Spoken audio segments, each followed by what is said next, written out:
गाब गैयै जायख्लं सावथुना बे बोसोरनि बयनिख्रुइबो साबसिन सावथुन बान्थाखौ आवग्रिनो हादों। गुवाहाटीनि श्रीमन्त शंकरदेव कलाक्षेत्रआव मैयानि जानानै थांनाय बिसानि 6थि बर' फिल्म एवार्ड सेरेमनियाव गाब गैयै जायख्लं सावथुना मोनब्रै आयदायाव बान्था आवग्रिनो हादों। मुलुगसार बर'नि प्रडिउस खालामनायाव दिङा फिल्म प्रडाक्शननि बेनाराव आर रोनावनि स्ट'री स्क्रिप्ट लिरनाय आरो संगिना ब्रह्मनि डाइरेक्शन होनायाव दिहुनजानाय गाब गैयै जायख्लं सावथुना बे बोसोरनि बयनिख्रुइबो साबसिन सावथुन बान्थाखौ आवग्रिनो हादों। बेनि गेजेरावनो दङ best film award, best actress award, best child artist award आरो बेस्ट स्क्रिप्ट एवार्डखौ मोननो हादों दिङा फिल्म प्रडाक्शनजों दिहुनजानाय गाब गैयै जायख्लं सावथुना। बेस्ट फिल्म एवार्डखौ मोननो हादों मुलुगसार बर'नि प्रडिउस खालामनाय गाब गैयै जायख्लं सावथुना आरो बेस्ट स्क्रिप्टखौ मोननो हादों आर रोनाव, बेस्ट एक्ट्रेस बान्थाखौ मोननो हादों संगिना ब्रह्मआ आरो बेस्ट चाइल्ड आर्टिस्ट बान्थाखौ मोननो हादों पिंकी दैमारिया। बे बोसोराव गाब गैयै जायख्लं सावथुनखौ दिहुननायनि गेजेरजों बेफोर आयदानि बान्थाखौ मोननो हानानै लाख'हायै गोजोननाय मोननायखौ फोरमायदों बान्था मोनगिरि बिथांमोनहा। जोबोद गोजोननाय मोनदों बुंनो थाङोब्ला आङो बे स्क्रिप्टखौ 2017आवनो रेडि खालामदोंमोन। कनसेप्ट एन्ड माबा स्ट'रिया आंनिनो, ओमफ्राय जोंहा आर रोनावा लिरदोंमोन बे माबाखौ स्क्रिप्टखौ। दुखुनांथावना खोथा, बिथाङा माबा मोनसे जाहोननि थाखाय जोंनि बे स्क्रिप्ट राइटारा जेलावसो दङ। गोसोखांदों जोङो बे समाव बिथाङाबो थानायमोनब्ला आरो गोजोनगौमोन, थेवबो गोजोनदों। आसा खालामनाय बायदिनो एसे मोनदों बायदि मोनदों। जोंहा जुरि मेम्बार्स बिथांमोनाबो मोजां रोखोमैनो जाज खालामनानै मोननांगौखौ सेलेक्ट खालामनानै बिथांमोना बान्थाखौ बावदों बा खामानिखौ मावदों बिथांमोनाबो मोजाङैनो। बिथांमोननिसिमबो जोबोद जोबोद साबायखर, बिसानिसिमबो जोबोद जोबोद साबायखर बावो। लोगोसे जोंनि बे आंबो आगोलाव एक्सुवेलि बिसायावनो दंखायोमोन, ओमफ्राय माखासे जाहोननि थाखाय आङो बिसानिफ्राय एसे साइडआव दंखायो पार्सनेल खामानिफोरनि थाखाय। जोंहा बै सोलिबाय थानाय सरकाराबो जोंनि बे बिसाखौ जोबोद हेल्प होदों, मदद होदों। बिथांनि नाजानायावबो जोंनि बिसाया बेसिम दावखोदों, बयजोंबो सिनायजानाय जादों। बेनि थाखाय जोंनि बिटार सरकारखौबो जोबोद जोबोद साबायखर बावथारनांगोन। मोनबेसे केटेगरियाव जोङो दासिम मोनब्रै मोननो हाबाय। Best film, best actress, best child artist आरो मोनसेया जाहैबाय बेस्ट स्क्रिप्ट। मोनब्रै मोनदों। बिराद खुसि खुसि बुंनो हाया, आं सानाखैमोन। नामा? आगोलावथ' बिदिनो बेबायदि फिल्म फेस्टिभेलफ्राव आङो जेबो एवार्ड मोनाखै। आगोल आङो जेब्ला फरायबाय थादोंमोन हाइ स्कुलफ्राव, बेयाव माने जोङो कलेज उइक बा स्कुल उइक जायोमोन ना, बेफोराव आङो नाटक खालामदोंमोन, एक्टिं खालामदोंमोन। बेयाव आङो बेस्ट एक्टर मोनदोंमोन आरोखि। बे समनिफ्रायनो आङो बिराद थुलुंगाखांदों गुबुननि सिनेमाफोरखौबो नायनानै। खिन्थु प्रडिउस खालामगोन होननानै आङो बै समाव मालाबाबो सानाखैमोन। सिनेमायाव एक्टिं खालामगोन मागोन बेखौलाय आं सानखादोंमोन।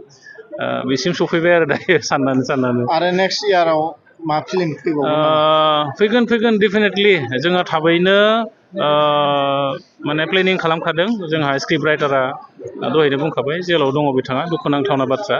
जोङो बिथांखौ थाबैनो थांनानै लोगो हमगोन। कनसेप्ट एन्ड स्ट'रिखौ जोङो सानना दोनखादों।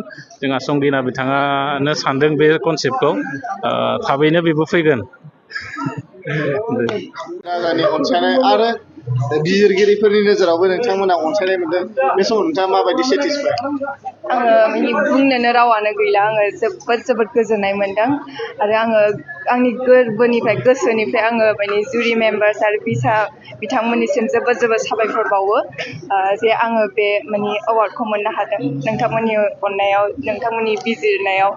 आरो बे आंनि फार्स्ट एवार्ड बुंनो थाङोबा। आङो 2005निफ्राय, ओरैनो आं 2004निफ्राय ओंखारदों, नाथाय आंनि फार्स्ट मुभिया 2005आवमोन।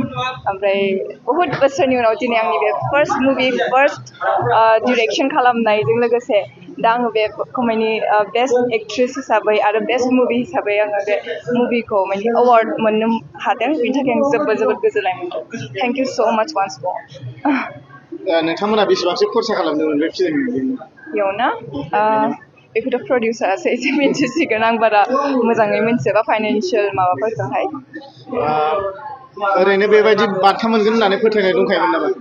फोथायनाया माखासे माबायाव आङो एसे आसा थादोंमोन नाथाय अबेबा आनएक्सपेक्टेडआवबो मोनबाय आरोना बेनि थाखाय जोबोद गोजोननाय मोनदों थेंक इउ स' माच आरो जायफोर आंनि आंगोनिनो जायफोर नमिनियाव मोनदों आरो जायफोर माने बयनिसिमबो आङो कंग्रेचुलेसन्स बावो सावथुन ओंखारजेननायाव रायजोफोरा माबायदि अनसायदोंमोन नायनाय समाव?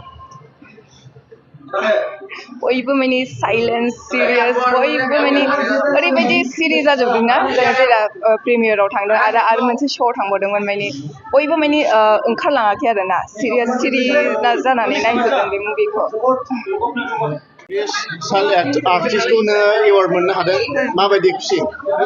आं माने ओरैबायदि खुसि मोनदों माने खुसिखौनो लाग' हायाखै आरोना ओमफ्राय आंनो बेयो मोनसे सिमां दंखायोमोन एक्टिं खालामनानै आङो बेबायदि एवार्ड लागोन होननानै ओमफ्राय बेयो दिनै जाफुंबाय ओमफ्राय आङो बेबायदिनो नाजालांबाय थागोन। आगोलाव मा फिल्माव बाहागो लादों?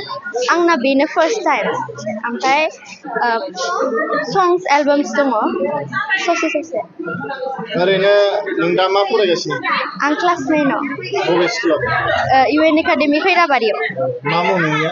पिंकि दैमारि। मा बागै मा खालामो? फार्मनिमोन रला। नोंनि एमआ मा फिउचारनि थाखाय? आंनि एमआ आर्किअलजिस्ट ओमफ्राय आङो आंनि माबाजों लोगोसे बे एक्टिंखौबो लांफाबाय थागोन। मा रल लानानै दिनै एवार्ड मोनखो? फामि फिसाजो लादों। फिसाजो सोरनि?